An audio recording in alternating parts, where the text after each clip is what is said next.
Nacional Río Turbio, las cosas que nos unen.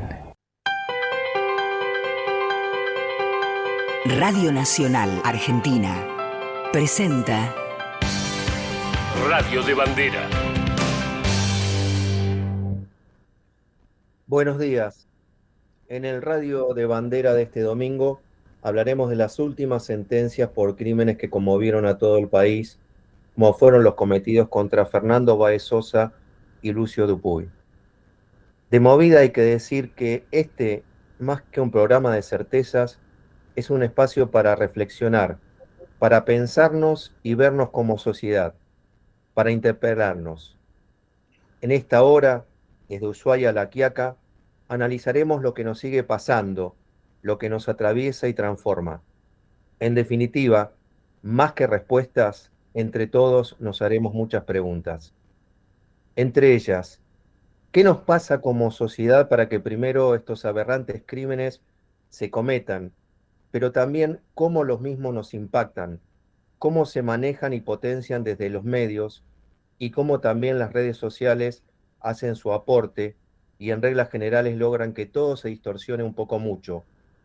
Incentivan el morbo, minimizan casos y cosas graves hasta la mínima potencia de uno o cientos de memes, que más que graciosos son dramáticos, pero casi todos los hacemos circular de manera irresponsable e hiriente. ¿Cómo es posible que por estas distorsiones algunos sectores siempre agazapados aprovechen para intentar derribar derechos sociales largamente conquistados, como por ejemplo el matrimonio igualitario? ¿Las condenas sirven para resocializar, para que un universo ultramachista pueda deconstruirse, o solo sirven para alimentar y apaciguar esa latente sed de sangre y venganza? ¿Está bien desear que las condenas a perpetua vayan acompañadas por pedidos casi a coro de bienvenidas especiales en pabellones que no encierran otra cosa que pedidos de tortura y vejaciones? ¿Está bien estigmatizar a víctimas y victimarios? ¿Está bien que las sentencias se celebren? ¿Está bien que las leyes se hayan cambiado de manera casi espasmódica? Más preguntas que certezas para encontrarlas entre todos, desde la radio pública. Mi nombre es Saúl Gercovici, de LU4 Nacional Patagonia de Comodoro Rivadavia, en reemplazo durante sus merecidas vacaciones del gran Fabián Galarraga. Bienvenidos, bienvenidas a este Radio de Bandera que hacen los y las trabajadoras de las 50 emisoras de Radio Nacional, la radio pública. Radio de Bandera, el formato más federal de la radiofonía nacional. Radio de Bandera, pasado y presente de una patria que ejercita la memoria y profundiza la realidad cotidiana. Radio de Bandera, las radios del país enlazadas en una sola voz federal amplificada. Radio de Bandera, en nuestro episodio de hoy,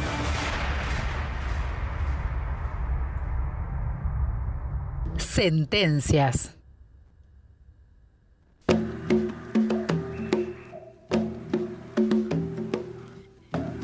Muy buenos días, aquí estamos con un episodio más de Radio de Bandera, con una nueva emisión y con estos temas tan especiales que tienen que ver, por supuesto, con hacer esta invitación a pensarnos como sociedad, pensarnos qué es lo que queremos, ¿no?, a futuro y de qué manera, ¿no?, procesamos estos hechos de violencia gravísimos y, por supuesto, todo lo que viene después, ¿no?, los procesos, las condenas y esto que ha resonado tanto en los últimos tiempos y para algunos casos, ¿sí?, que tiene que ver con la condena social. Esto que decía el compañero Saúl Gercovici de los medios, ¿no?, ponen de manera más visible unos casos, mientras hay otros que esperan justicia por muchísimos años, a lo largo y ancho de todo el país. Bueno, para pensarnos un poco todo eso es que vamos a estar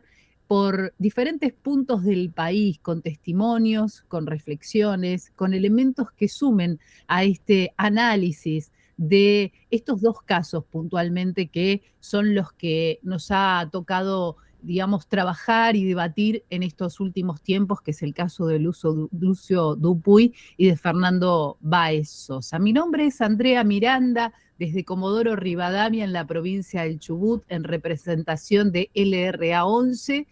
La temperatura por aquí es de 17 grados 6 décimas, la humedad 42% y el viento del oeste a 22 kilómetros por hora.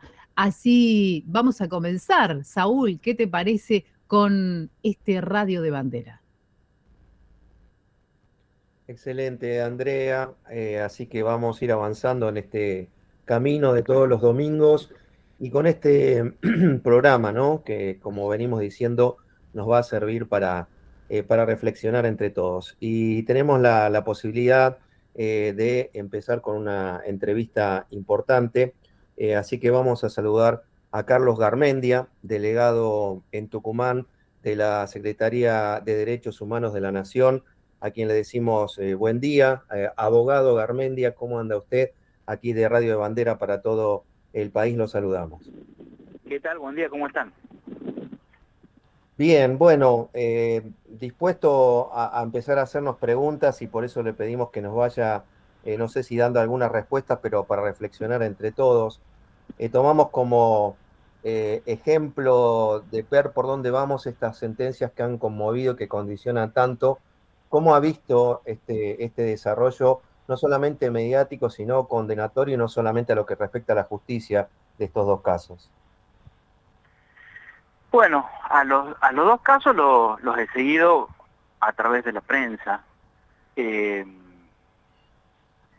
No sé muy bien qué decirle con juicios valorativos con respecto a cómo han decidido los jueces. Es muy difícil dar cuando uno no conoce el expediente y además no hemos visto el juicio. Todo lo que hemos podido, yo al juicio de los rapistas lo he ido siguiendo, ¿verdad? Pero bueno, solamente hemos visto la apertura y el final. Hemos escuchado los alegatos y al final toda la parte de prueba con respecto a los testigos y todo eso no lo hemos podido ver porque tiene que ver con la técnica de un juicio, de cómo se ve un juicio, ¿no? Lo que puedo decir es que ambas sentencias condenatorias aparecen, lucen como adecuadas al caso o al hecho que se ha investigado, ¿no? En materia penal, lo que hay que entender que cuando se juzga un delito, lo que se juzga es un acto humano, es decir, algo que alguien hizo y eso que esa persona ha hecho, ese acto humano, la ley lo considera desvalioso, por eso lo castiga con una pena. Pero como el derecho penal es potestad del Estado y el Estado es muy poderoso frente al individuo, la Constitución protege al ciudadano, al individuo, frente a ese Estado poderoso con un montón de formalidades. Estamos hablando en el derecho penal. Y una de esas formalidades es que el acto humano que se considera delito que se va a investigar tiene que encajar perfectamente en la descripción que ha hecho el Código Penal del delito. Bueno, en ambos casos pareciera ser que eso es lo que ha sucedido, ¿no?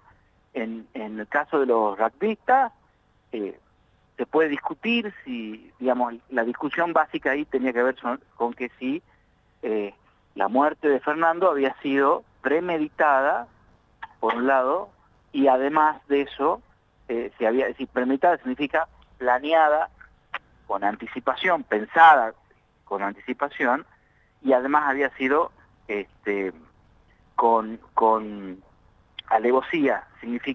Alevosía significa actuar sobre seguro, que el atacante, que el delincuente sabe que no se va a poder defender la víctima. Los jueces han considerado que eso es lo que había pasado. Por eso se los ha condenado al delito, se lo ha condenado a cadena perpetua, que es la consecuencia que establece el delito de homicidio agravado. Acá había dos agravantes, que es lo que han entendido los jueces. De todo modo va a haber una alternativa de revisión. Seguramente el defensor de los rugbyistas va a interponer una impugnación, un recurso, y bueno, y va a ser revisado por la Cámara de Casación en este caso. Y Claro, las mismas circunstancias, sí, perdón. No, digo que más allá de lo jurídico que esto lo ha seguido, creo que todo el mundo, toda la Argentina, reflexiones sobre cómo se manejan ahora las causas, prácticamente a nivel de esto existió siempre, ahora es como esto más potente y más condenatorio también, a veces a la par y a veces por otro camino distinto a la justicia. Sí, bueno, este juicio de los rugbyistas ha sido con lo que se llama, con lo que es el Código Procesal Viejo.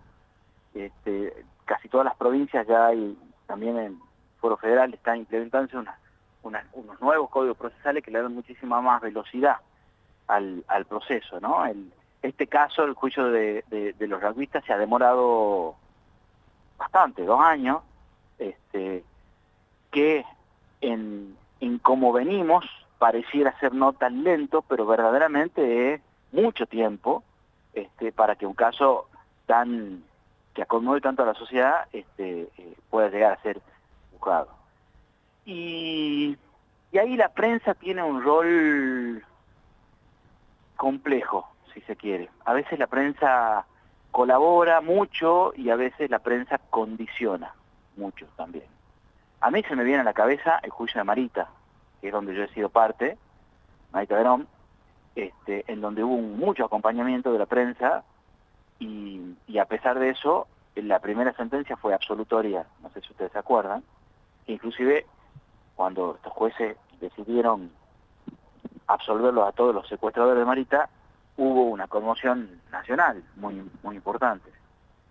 Y bueno, pero me parece muy importante, más allá de estas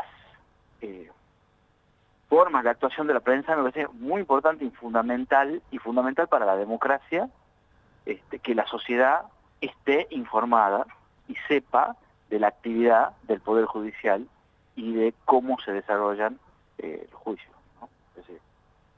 Carmendia, ¿cómo le va? Fundamentalmente Andrea importante. Miranda los saluda desde Comodoro Rivadavia. ¿Qué tal? Buen día, ¿cómo están? Bien, muy bien.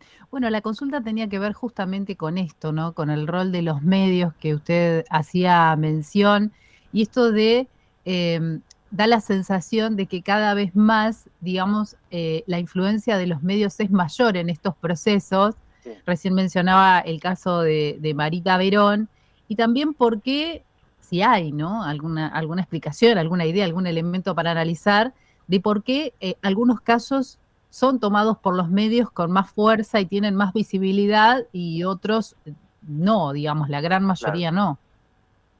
Bueno, evidentemente ahí hay una decisión del medio, de la prensa, y hay algunos medios que son hegemónicos y que plantan agenda. A ver, esto está ultra relacionado con, no puedo dejar de decirlo, con el lawfare, ¿no? Por eso digo que es un poco complicado ese rol de los medios. Y esa vinculación entre los medios y los medios, la prensa y el Poder Judicial a veces es muy complicada y a veces es hasta delictiva, ¿no? Yo sí creo que la prensa y los medios de comunicación deben tener una mirada y un acceso a la información desde el Poder Judicial. Pero bueno, a veces sucede lo que sucede con los casos de lawfare, que son realmente muy preocupantes, ¿no?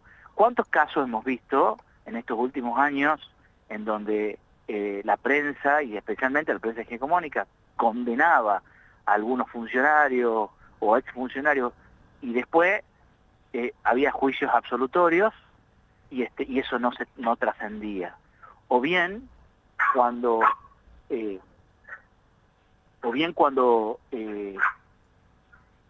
la prensa instala un tema mintiendo y luego no hay una consecuencia para esa mentira de la prensa.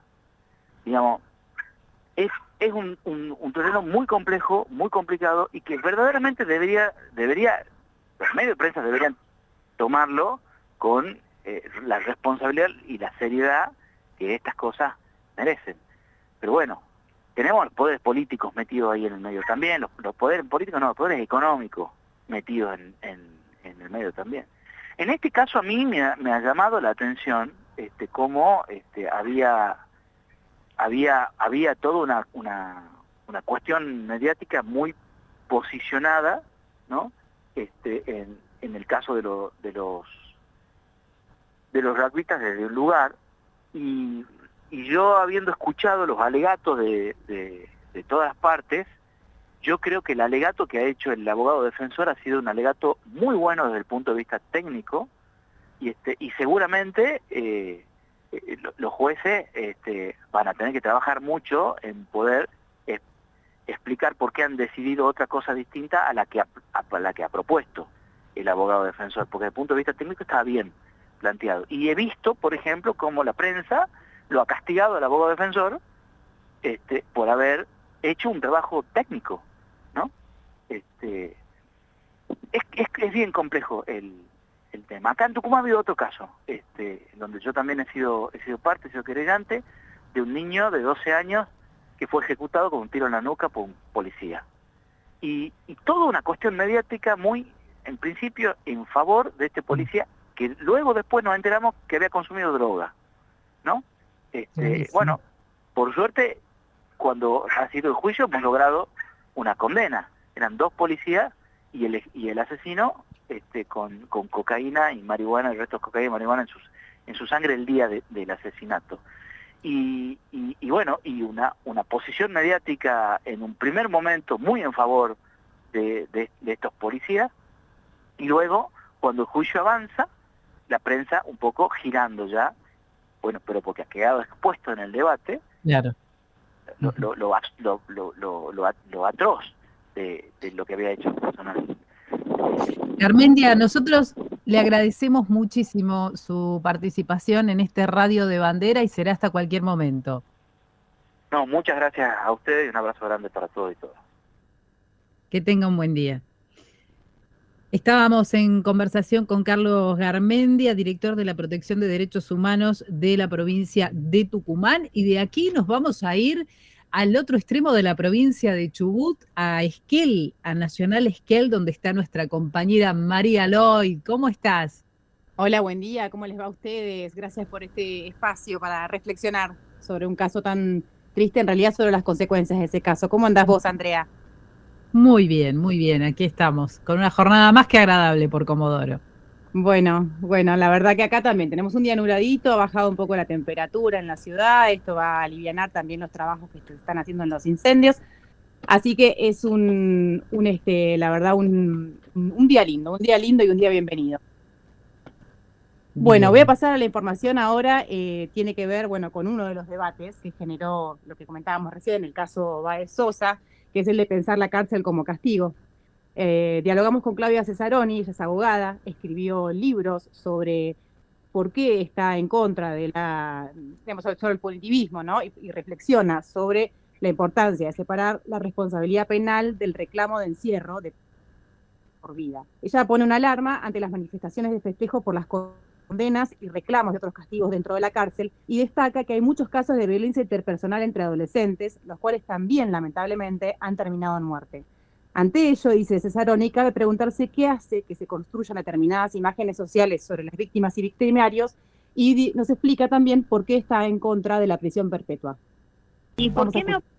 Porque entiendo y cada vez me convenzo más que justamente es una pena cruel, inhumana, degradante, que son, digamos, los términos que utilizan los tratados internacionales de derechos humanos para hablar de la tortura y otros tratos crueles, inhumanos y degradantes. Una pena de 50 años de cárcel, sin posibilidad de salidas transitorias, sin posibilidad de libertad condicional, en ningún momento de la pena es una tortura. O sea, te están condenando más allá de que no te pueden ni tocar. O sea, no hace falta que te peguen ni que te violen, que es lo que una parte de nuestra sociedad, Sí. y me parece también muy peligroso, Sí. está no solo diciéndolo, digamos, un troll o un X que se escuda en el anonimato en Twitter, lo están diciendo en la televisión públicamente. Personas que son supuestamente colegas míos, periodistas que son colegas tuyos, Sí, que sí, se claro. preparen, que compren un frasco de vaselina, ya los van a agarrar los muchachos. Eso es muy grave.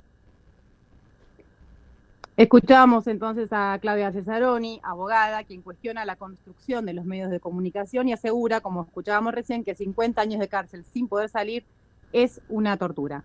Informa desde Esquel, desde LRA9 Nacional Esquel, María Lloyd. Gracias, María. A Seguimos recibiendo análisis, propuestas y generándonos preguntas, ¿no? Ya van apareciendo algunas aristas nuevas como el Lawfare y demás, pero vamos a seguir avanzando en este Radio de Bandera especial como el de todos los domingos, desde lo que puede ser el fresquito patagónico, aquí en Comodoro con 17 grados 6, seguramente nos vamos al calor de siempre y sobre todo en estas épocas de verano de Santa Fe. Saludamos a Mariana Steckler de Radio Nacional Santa Fe. Mariana, buen día, ¿cómo estás? Buen día, Saúl, Andrea y a la audiencia. Acá con mucho calor, 32 grados en Santa Fe, estamos acostumbrados y acostumbradas a esto. Bueno, por este lado les contamos que convocamos a la abogada feminista Soledad Deza. Ella es integrante del Consejo Asesor del Ministerio de las Mujeres, Géneros y Diversidad y docente de la Facultad de Derecho de la Universidad Nacional de Tucumán. Le preguntamos concretamente si estas sentencias se pueden celebrar. Esto decía. Bueno, yo vengo con más preguntas que respuestas acerca de si podemos celebrar esto. E invito a pensar lo siguiente: las promesas pacificadoras del derecho penal funcionan efectivamente, porque si el castigo penal fuera un éxito, las cárceles no estarían llenas de gente, porque el carácter ejemplificador las disuadiría de delinquir. En segundo término, ¿la cárcel resocializa o es un depósito de gente desviada a la que el Estado, a través de la Administración de Justicia, expone a mayor violencia para castigar la violencia que las colocó en la cárcel? Digo, las condiciones de inhabitabilidad y de tortura del sistema penitenciario son públicas y no son nuevas. Por otro lado, 50 años de cárcel para jóvenes de entre 23 y 28 años nos lleva a sus 70 años. Esa es la cantidad de años que las familias de las víctimas van a necesitar para quitarse el dolor. Yo creo que nada les va a quitar el dolor, porque los dolores no se equiparan. Entonces, ¿cuáles son las razones que juegan en una condena a perpetuidad? Tenemos que poder pensar castigos graves más allá del encierro sin límite de tiempo, me parece a mí. Bueno, por último le pedimos a Soledad Deza una reflexión acerca de la mirada que depositó la sociedad y sus instituciones sobre estos casos. El racismo estructural es otro gran tema. El racismo se lo expresa todos los días. Negro de mierda se dice de muchas formas aún sin decirlo. Planeros, cortan la calle porque no quieren laburar, salvajes, no saben hablar, vienen de otros países a robarnos el trabajo. Digo, hay un clasismo y un racismo naturalizado en nuestra sociedad. ¿Qué cambia después de esta condena? ¿Y cómo eso se combate o se legitima todos los días? La prensa cubre con la misma dedicación todas las muertes violentas. No veo la misma cobertura para el gatillo fácil, no veo la misma cobertura para los transfemicidios, para los femicidios. Hay una cuestión de espectacularización y negocio que discutir junto con las condenas mediáticas que tan mal le hacen a la democracia. Finalmente, hay un tema de misoginia que discutir, ¿no? No se vio piedad ni identificación con las madres lesbianas que mataron a su hijo. Digo, estamos pensando al menos tarde, pero los rugbyers podían ser hijos de otros. Las lesbianas no podían ser hijas de nadie, ¿no? Ahí no tenemos que pensar los estereotipos y cuáles son las expectativas sociales. Me parece a mí, para terminar, que es un caso sumamente aberrante, muy triste, que la condena no se puede celebrar, pero porque este tipo de hechos nunca van a tener una solución que celebrar. Porque, como digo, el derecho penal mira siempre para atrás y lo mira de manera dolorosa, triste y tortuosa.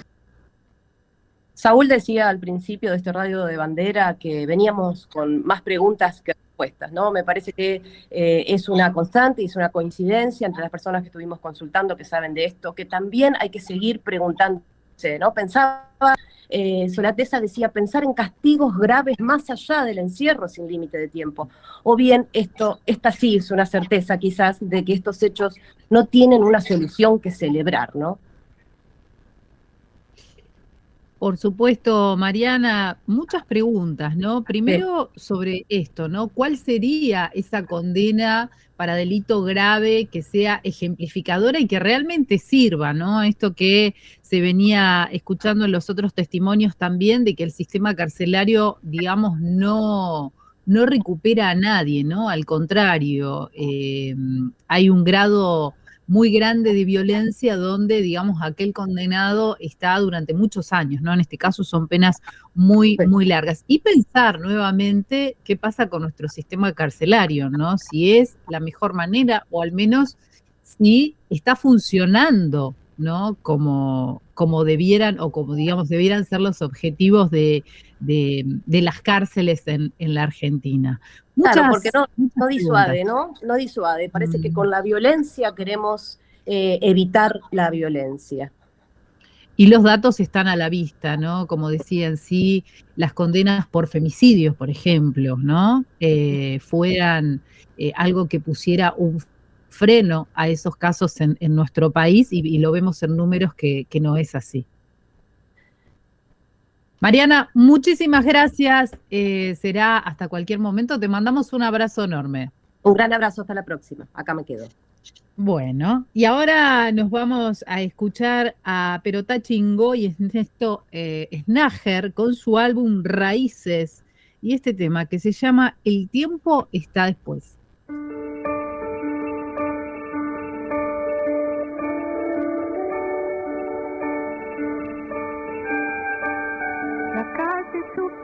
Al medio, encuentra Belvedere, el tren saluda desde abajo, con ciego de tristeza, aquellas filas infinitas, saliendo de Central, el empedrado está tapado, pero allí está la primavera en aquel barrio, se llama soledad, se llama grito de ternura, pidiendo para entrar y en el apuro está lloviendo.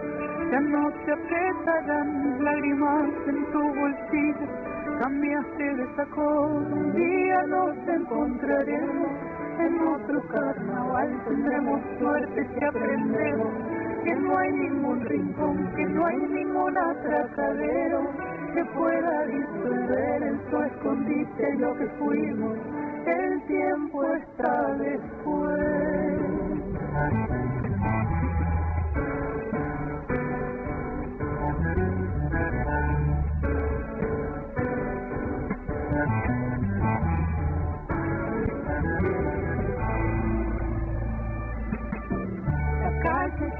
Saca al medio, encuentra Belvedere, el tren saluda desde abajo, contigo de tristeza, aquellas filas infinitas, saliendo de Central, el empedrado está tapado, pero allí está la primavera en aquel barrio, se llama soledad, se llama grito de ternura, pidiendo para entrar y en el apuro está lloviendo. Ya no se apretarán ni lágrimas en tu bolsillo, cambiaste de sacón, un día nos encontraremos, en otro carnaval tendremos suerte si aprendemos que no hay ningún rincón, que no hay ningún atracadero que pueda disolver en su escondite lo que fuimos, el tiempo está después, un día nos encontraremos. Carnaval tendremos suerte si aprendemos que no hay ningún rincón, que no hay ningún atracadero que pueda disolver en su escondite lo que fuimos, el tiempo está después.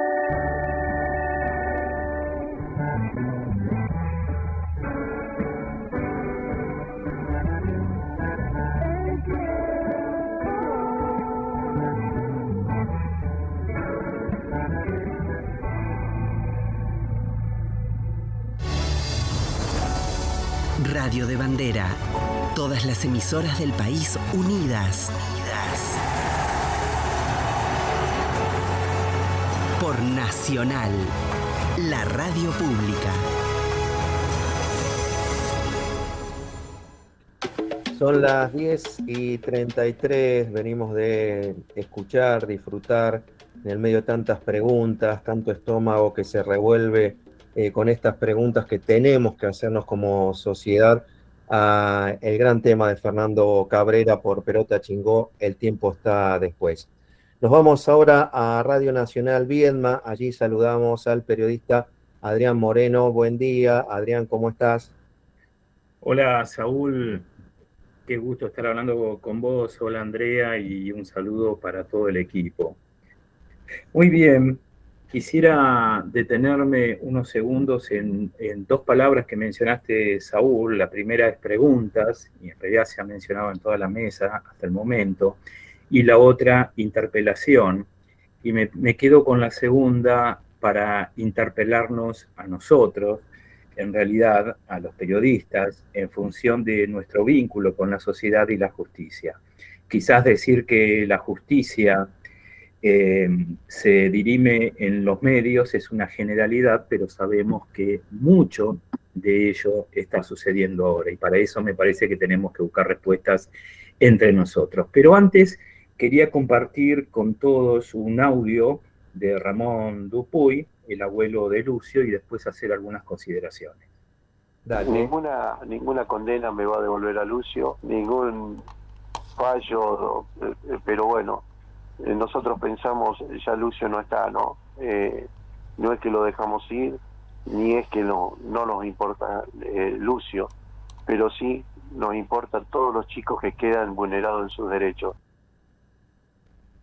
Bueno, de aquí tomo dos temas, si se quiere, dos grandes temas. La primera, lo que dice Ramón: los fallos o las condenas no devuelven la vida, no devuelven a las personas. Y me parece que desde esa cuestión deberíamos pararnos en todo sentido, en la mirada hacia lo que significa el servicio de justicia para la sociedad en democracia, y especialmente nosotros, la mirada desde los medios de comunicación y el periodismo. Y ahora quisiera compartir con ustedes también un audio de Fernando Burlando con respecto al caso Baez Sosa, que tiene mucho que ver con todo esto que venimos hablando. Venía con una expectativa, no sabía que se iba a cubrir tan rápidamente, que iban a ser tan claros y elocuentes los testigos. Hablan de situaciones que a mí me habilitan por completo a decir que a esta gente no se la puede denominar rugbyers, como lo estamos haciendo.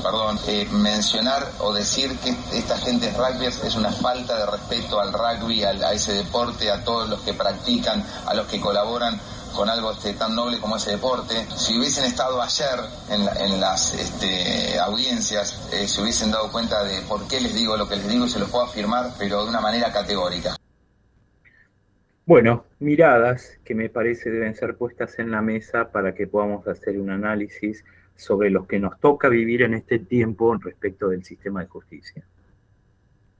Adrián, muchísimas gracias. Y esa reflexión, ¿no?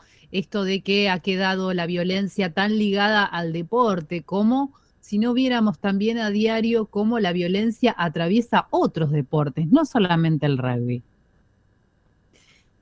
Y ahora nos vamos a ir desde Nacional Viedma a la provincia de San Luis, porque allí está Rodolfo Capello. Muy buenos días, ¿cómo estás? Hola Andrea, ¿cómo estás? A vos, Saúl, a todos los colegas y el equipo de producción de Radio de Bandera. 30 grados en San Luis a esta hora, se esperan 37. Esta noche lluvia y por suerte viene un poco la fresca, en una manera de decir, porque las máximas van a estar en 30 grados la semana que viene. Mirá, a mí me toca hablar un poco de los efectos colaterales, quizás de los efectos políticos, sociológicos, culturales que han tenido estos casos. Y voy a invitar a todos y a todas a escuchar a Brenda Focás.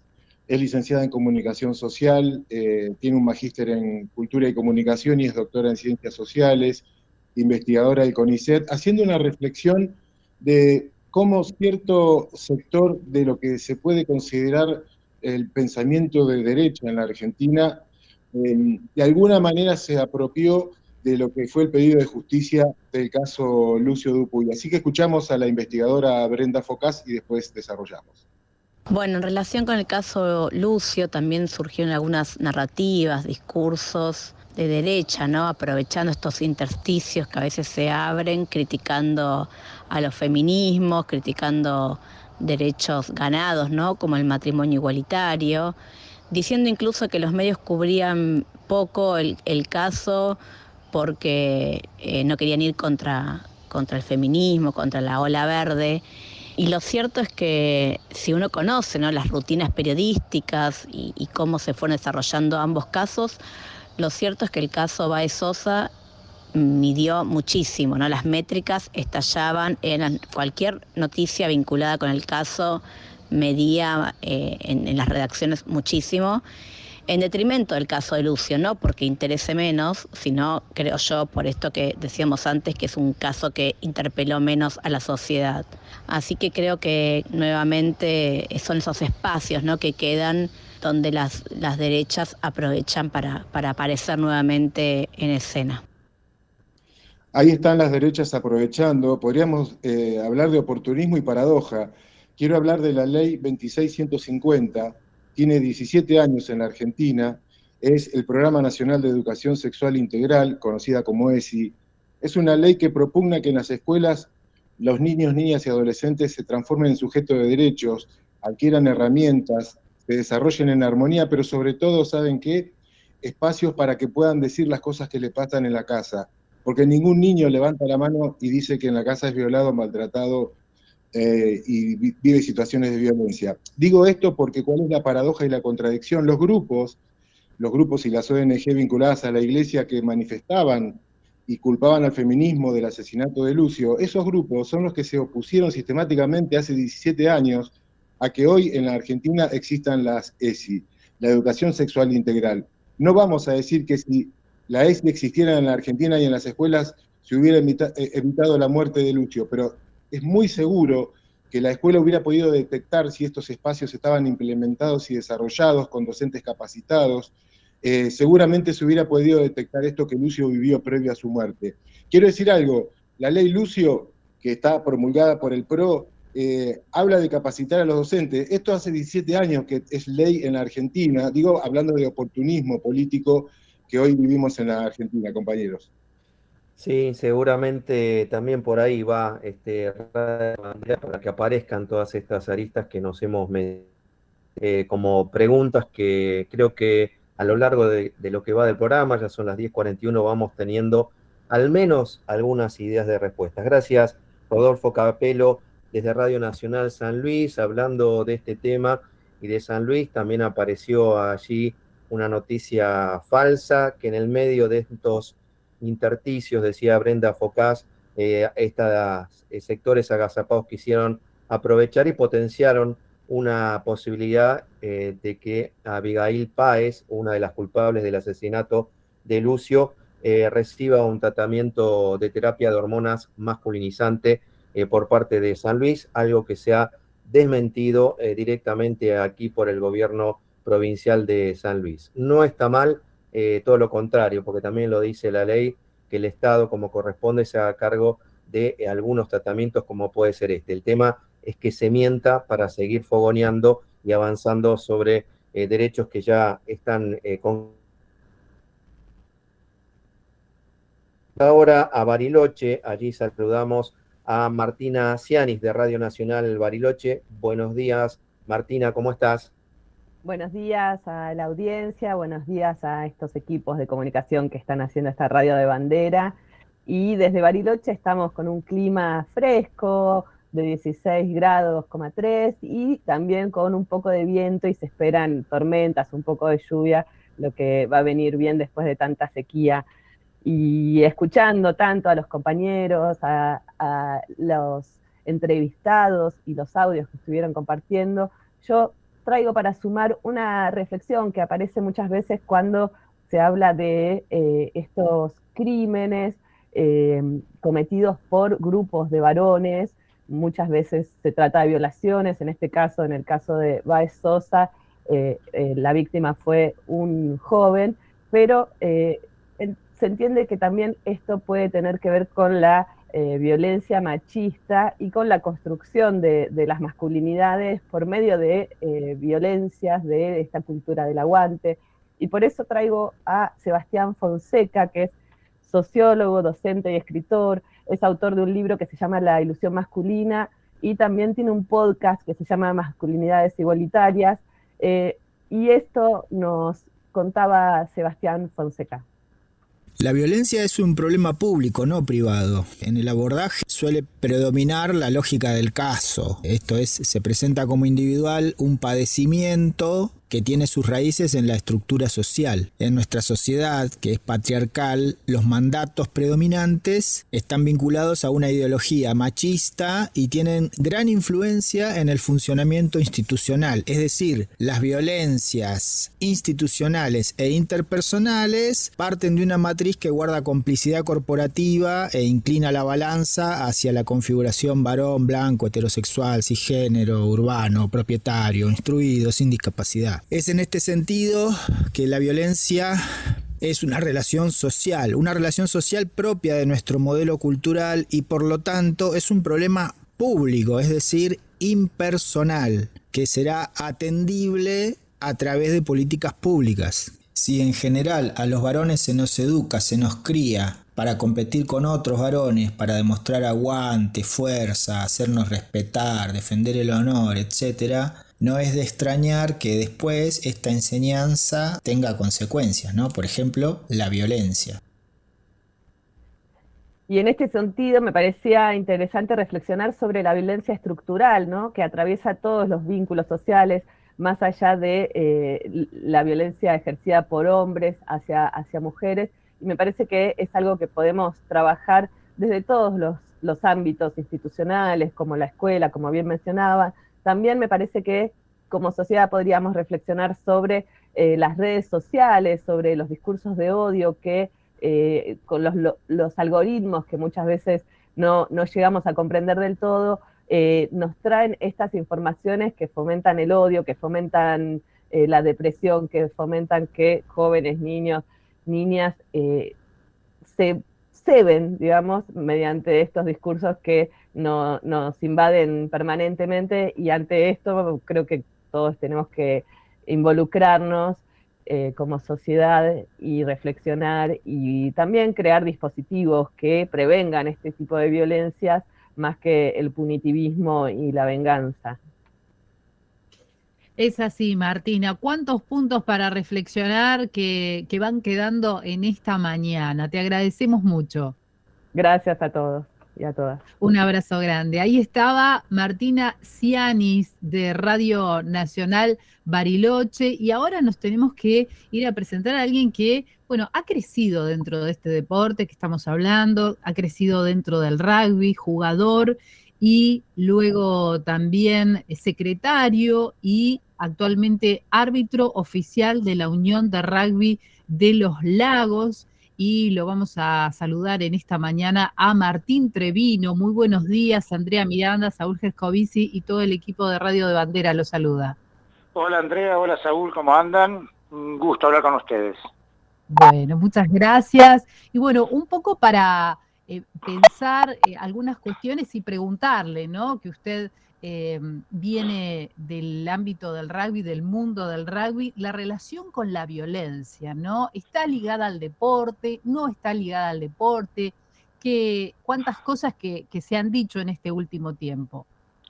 Yo creo que hay un tema, digamos, que es social y que en el caso del rugby por ahí se puede ver más fuertemente en función, digamos, de las connotaciones sociales y físicas que tiene un deporte de contacto, un deporte de origen elitista, en donde, digamos, lo que hablaba por ahí el compañero anterior de esta sociedad patriarcal, blanca, propietaria, digamos, no discapacitada, el rugby fue la exacerbación de todas esas situaciones. Hoy, gracias a Dios, fue cambiando, pero la realidad histórica de nuestro deporte es eso. No quiere decir que el deporte en sí lo sea, sino el mundo que se circunscribe a través de él.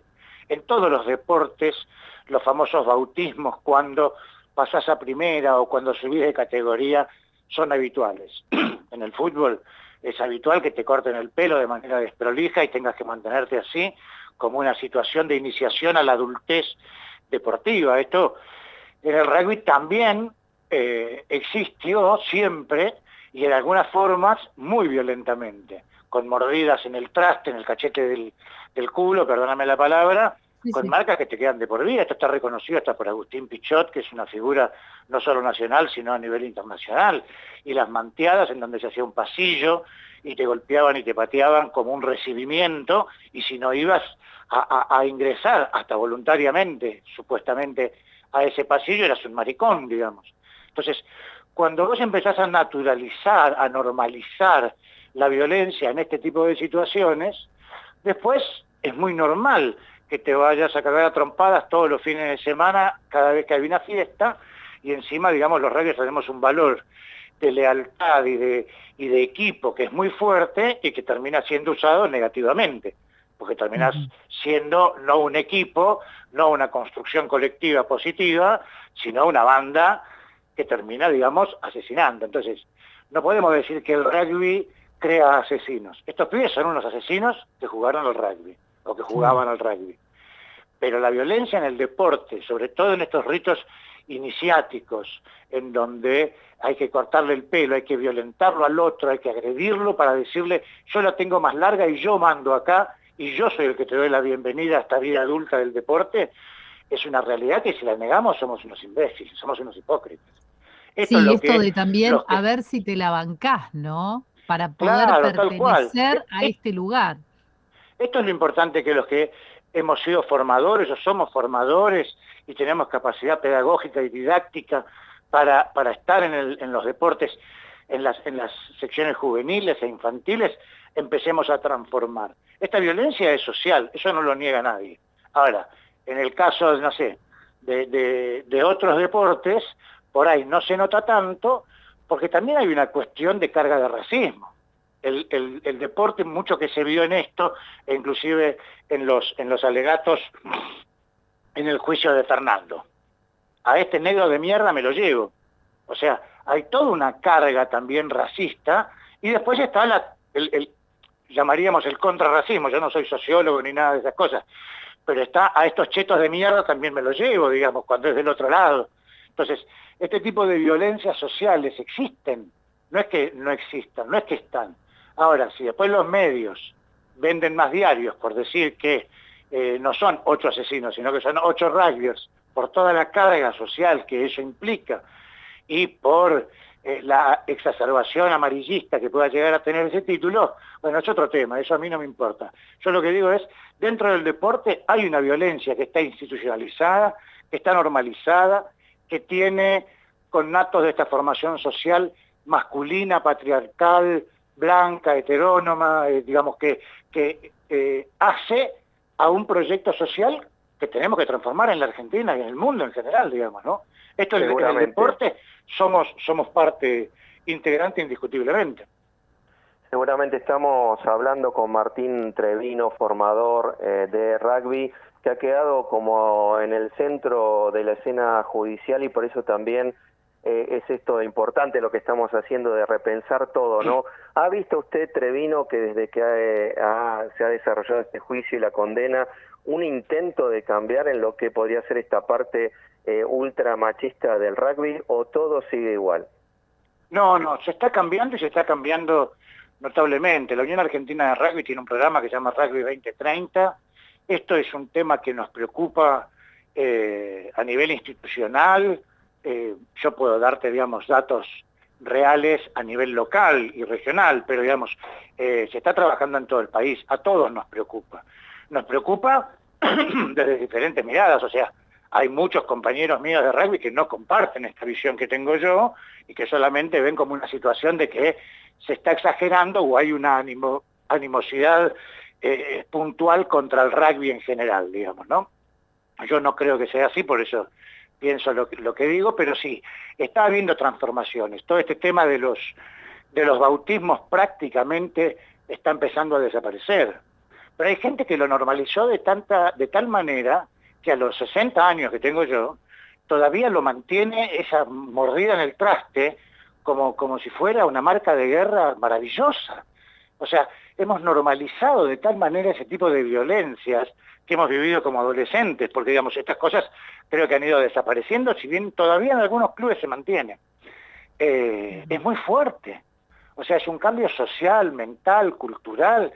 A ver, el rugby es un deporte netamente masculino.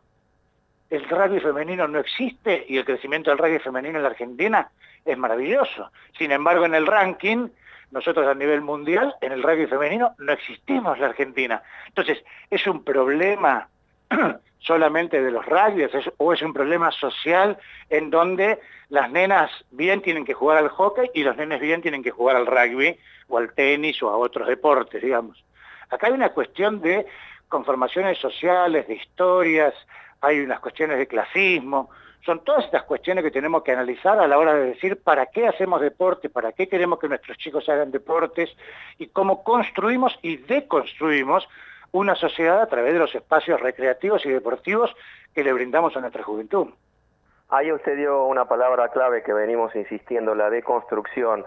Brevemente, porque ya estamos en el cierre, ¿qué acciones cree usted, si bien fue muy plausible lo de Pichot, lo suyo, algo de la Unión Argentina de Rugby, que inmediatamente hay que hacer desde la organización de rugby para deconstruir esto de plano? Cualquier entrenador que esté haciendo infantiles o juveniles, no permitir jamás que haya violencia dentro de su equipo. De que ningún chico que haya ingresado a jugar al rugby, ni porque haya hecho un try, ni porque haya pasado de categoría, ni porque haya sido bueno en alguna jugada, se permita que se le haga algún tipo de bautismo, así él lo termine consintiendo.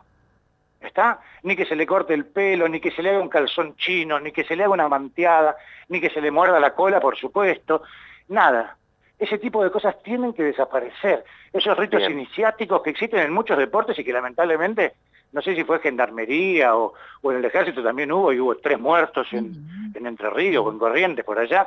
Digo, o sea, este tipo de los ritos iniciáticos es un nivel de violencia que está normalizado. Entonces, cuando empezamos a normalizar pequeñas violencias en las que vivimos, después tenemos las consecuencias que tenemos.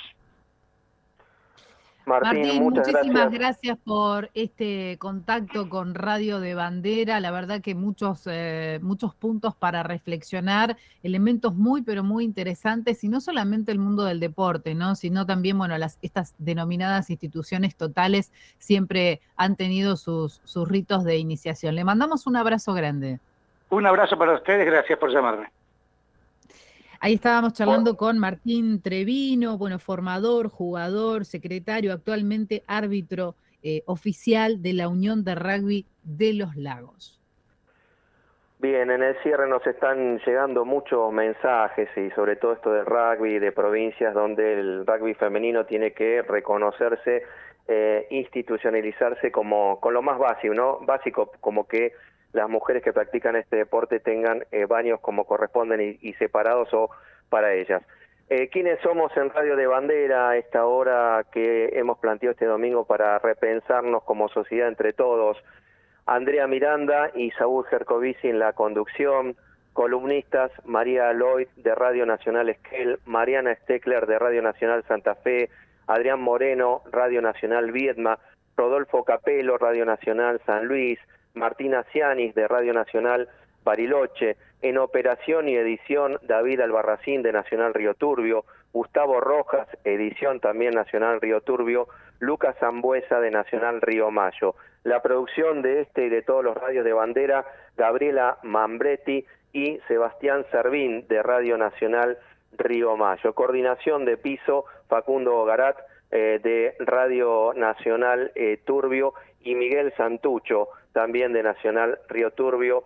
Este es el equipo de Radio de Bandera, reemplazando circunstancialmente a Fabián Galarraga, a quien Andrea le mandamos un fuerte saludo y abrazo, ¿no? Por supuesto, sus merecidas vacaciones que con el compañero Pilo Adolfo han estado durante todo el mes de enero como unos campeones al aire con este programa. El saludo también para Inka von Linden, que nos está sintonizando desde Bariloche, nuestra amiga, colega, especialista en géneros. Así que bueno, así estamos transitando el país con este Radio de Bandera. También tenemos que mencionar a Luz Scarpati de Nacional Ushuaia, musicalización. Así que como venimos diciendo todos los domingos, todos los trabajadores y trabajadoras de las 50 emisoras de Radio Nacional, de la Antártida a La Quiaca. Por supuesto. Será hasta el domingo que viene. Que tengan un hermoso domingo y un buen comienzo de semana, por supuesto. Hasta luego, gracias. Radio de Bandera. Todas las emisoras del país unidas. Por Nacional, la radio pública.